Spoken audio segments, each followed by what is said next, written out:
आप लोगों ने कभी ना कभी तो ताने सुने होंगे या एटलीस्ट किसी को कहते हुए सुना होगा, बच्चे बड़े होके क्या बनोगे, डॉक्टर, इंजीनियर।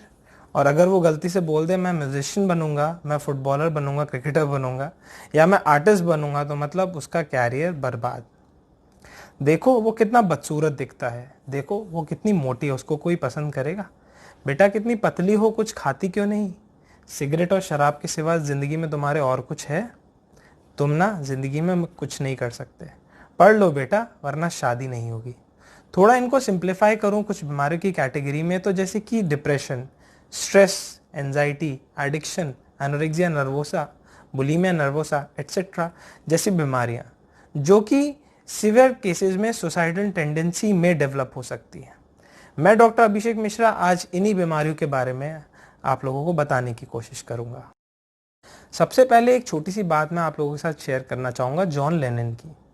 जब वो 5 साल के थे तो उनकी माँ उनको सिखाती थी कि खुशी ही जीवन की कुंजी है। एक दिन उनके टीचर ने उनसे स्कूल में असाइनमेंट दिया कि आप बड़े होके क्या बनोगे। उन्होंने लिखा खुश। इसके ऊपर उनके टीचर ने बोला कि आप असाइनमेंट नहीं समझे बेटा। उन्होंने बोला कि आप जिंदगी नहीं समझे। हम लोग जिंदगी के भागदौड़ में इतने बिजी हो जाते हैं कि भूल जाते हैं कि खुशी की भी अहमियत होती है। जिन लोगों को ये गंभीर मानसिक बीमारियां होती हैं वो लोग अपना जीवन काल 10 से 20 साल तक कम कर लेते हैं, और ज़्यादातर इन लोगों में अकाल मृत्यु की वजह रहती है इनका शारीरिक स्वास्थ्य।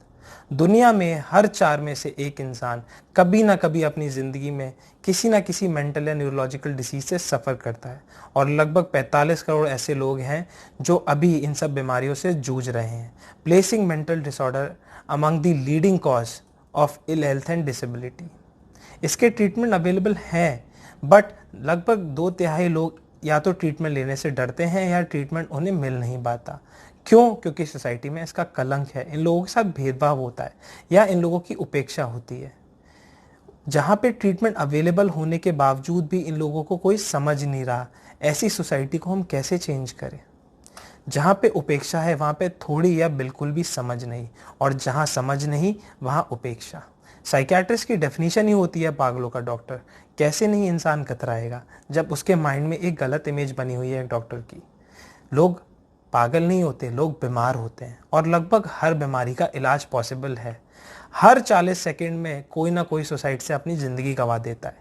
लगभग 8 लाख लोग हर साल अपनी ज़िंदगी गंवाते हैं सुसाइड की वजह से, और लगभग 20 बार वो अटेम्प्ट करते हैं एक सक्सेसफुल सुसाइड। ये सारी बीमारियां इंटरनेशनल क्लासिफिकेशन ऑफ डिजीज के 10th एडिशन में मेंटल एंड बिहेवियरल डिजीजेस की कैटेगरी में रखी गई हैं। कुछ एग्जाम्पल इस कैटेगरी में जैसे कि डिमेंशिया जो कि अल्जाइमर में कॉमन होता है, डिलीरियम, मूड डिसऑर्डर जैसे कि bipolar, depression, mental and behavioural changes जो कि नशीले पदार्थों के सेवन जैसे कि सिगरेट और शराब की वजह से होते हैं, एंजाइटी, ओसीडी यानी obsessive compulsive disorder, addiction, mental retardation, autism, paranoid personality, anorexia nervosa, bulimia nervosa etcetera जैसी परेशानियां होती हैं जो इस कैटेगरी में रखी गई हैं।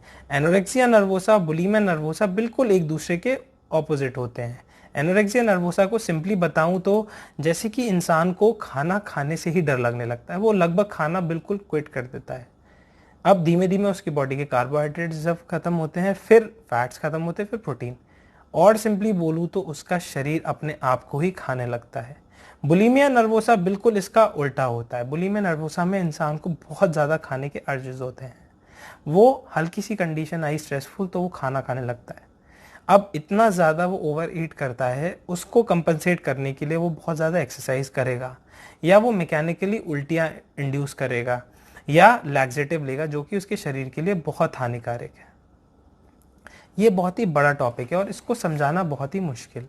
इसमें कुछ मेजर और माइनर डिजीज की भी कैटेगरी होती है। मेजर जैसे कि स्किज़ोफ्रेनिया, मैनिक डिप्रेसिव साइकोसिस, पैरानोइया, और माइनर जैसे कि न्यूरोसिस और साइकोन्यूरोसिस या पर्सनालिटी एंड कैरेक्टर डिसऑर्डर्स।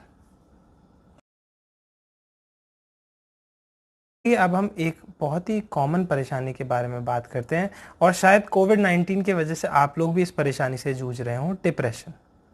दुनिया में लगभग 26 करोड़ से ज़्यादा लोग इस परेशानी से जूझ रहे हैं।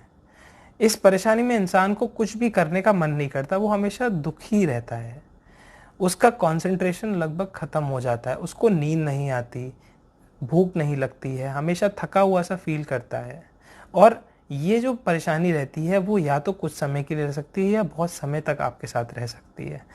ज़्यादा समय तक रहने से ये आपकी कार्य कम करने की क्षमता को कम कर देती है। जो काम आप पहले खुशी खुशी करते थे, जो आप काम पहले एंजॉय करते थे, अब उस काम को करने का आपका बिल्कुल भी मन नहीं करता है।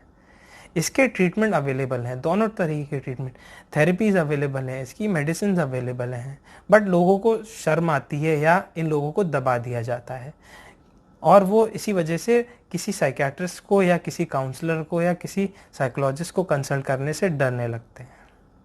ये परेशानी हर एज ग्रुप में पाई जाती है, बच्चों में भी पाई जाती है, 10 से 19 साल की उम्र में भी ये पाई जाती है। दुनिया भर में लगभग 10 से 20% ऐसे बच्चे हैं जो इस परेशानी से जूझ रहे हैं और आधे से ज़्यादा केसेस में ये 14 साल की उम्र से ही शुरू हो जाती है।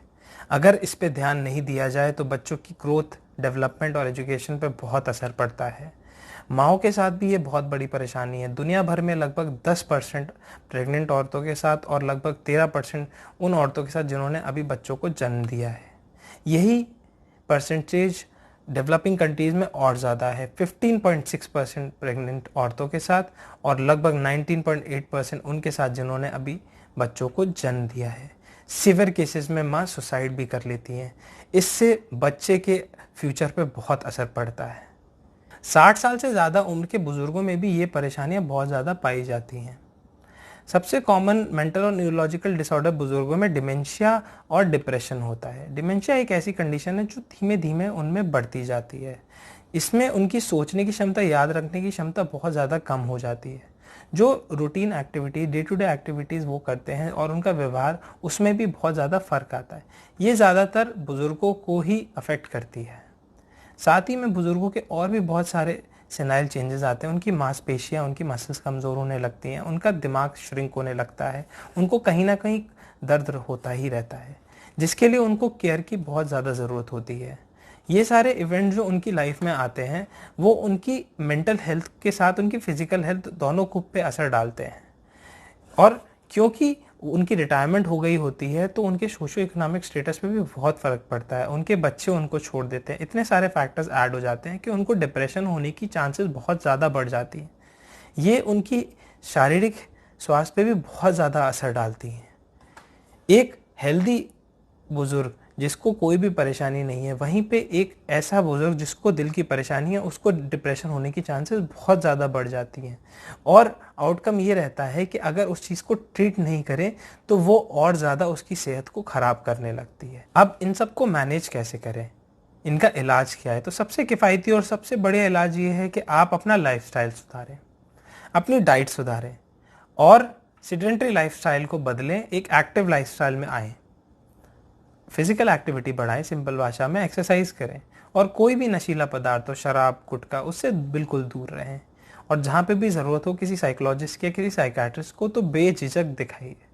इन सब परेशानियों में सबसे बढ़िया तरीका यही रहता है कि ये जितनी जल्दी पता लगे उतना जल्दी इनका ट्रीटमेंट और इनका मैनेजमेंट स्टार्ट हो।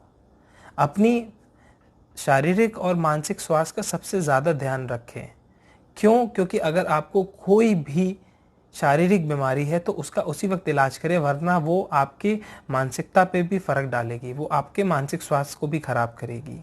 सबसे ज़्यादा परेशानी तब आती है जब ये परेशानी किसी को होती है और उसके अंदर हिम्मत नहीं होती किसी को बताने की।